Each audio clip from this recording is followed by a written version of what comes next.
We've got a big campus, close to 300 acres. At any given time, we've got about 30,000 people here. You wouldn't necessarily think of cardiac arrest as something you need to consider for your workplace, but statistically, considering the size of the McMaster community here, it is something that will likely happen.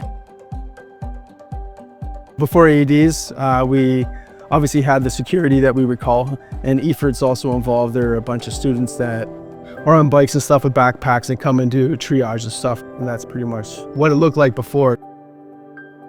8 to 10 years ago, one of our leaders in the library, who was also a Central Joint Health and Safety Committee member, her name's Ann Pottier, she spearheaded this through the libraries, and we put a call out to all of our faculties and departments on campus to gauge interest in placing units within their respective buildings, and the uptake was actually really quick. We really had no central oversight into the upkeep of the inspections and the maintenance, and of course, I'd like to say they were all being done perfectly, but we just didn't have that insight. So fairly early on, we realized we needed to kind of centralize that and build a program so that we'd at least have some insight and some assurance that the units were ready for rescue.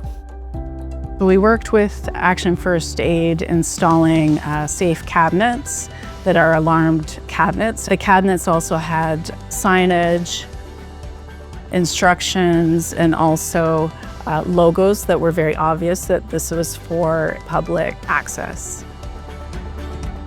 The outdoor save stations are temperature controlled, and they are also equipped with technology that informs us when it is removed from the cabinet. So we've never had any sort of theft or any temperature issues with our outdoor units, and no concerns whatsoever. Once we had uploaded our units into Ready for Action, it provided us insight as to where we need more units to be able to have that response time. So ideally, you want to be able to have a unit within about 4 minutes for adequate response time.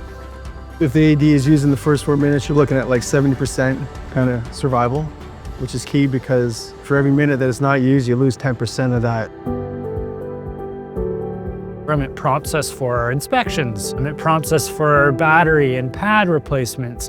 It gives our team access and insight into, are the people that are responsible for the units doing those inspections? With my monthly AED checks, I'm going to each unit, I assess the unit, I look inside, I make sure that everything is up to date. I'm going to actually get it working and make sure that it's functioning properly. The checks are very easy to do on these AEDs. And like I said, with my device and with the app, it's just a 4-question yes or no answer. And I think it would take me probably 2 minutes to do a check. For any facility that is looking at implementing a similar program, I would highly recommend involving Action First Aid. They have been integral to the development of our program and the enhancement. They have been so responsive. Their customer service has been amazing. We couldn't do it without them. This is one of my favorite programs that I am most proud of. The relationships that we have with Action First Aid, it's really been integral to the success of our program. And a lot of what we've done, we couldn't have done without them. So to me, it's a no-brainer.